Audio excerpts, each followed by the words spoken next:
Heads up, there is only 6 days left before the voter registration deadline. COMELEC is also deep into other preparations for the 2025 elections, as News 5 correspondent Mon Gualvez tells us.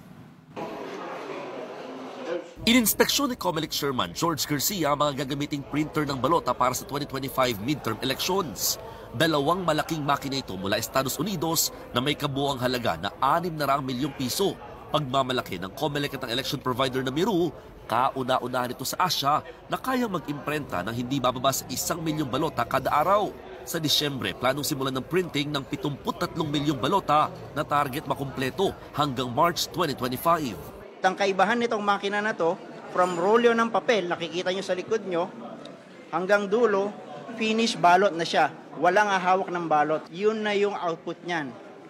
Diretso na yan sa verification kagad. The best of the technical people we have around the world, dinala namin dito para mapabilis yung instalasyon. Fully automated ang printing, kaya mabawasan din ang manpower. Pero pag-ilinaw ng COMELEC, hindi naman pwedeng pagkatapos ma-imprenta, walang intervention ng tao na makita yung mismong produkto ng makina. Yung po yung matagal.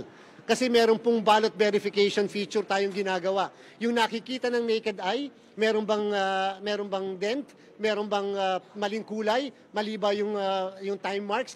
Naka-standby pa rin daw ang National Printing Office sakaling magkaproblema.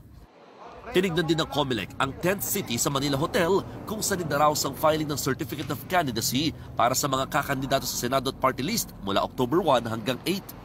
Maluwag at malaki itong bulwagang gagamitin sa filing ng candidacy para sa mga tatakbong senador at kinatawan ng party list. Katunayan, kasyang araw dito ang hanggang nasa 1,800 na katao. Pero paniniguro ng COMELEC, mahigpit nila ipatutupad ang limitadong bilang ng pwedeng isama na companion sa loob.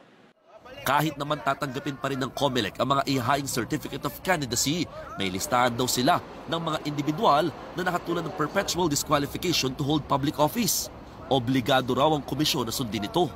Ang isang tao kapag merong desisyon mula sa Office of the Ombudsman, lalo administratibo at perpetually disqualified to hold public office, ay amin pong kinakancel ang candidacy.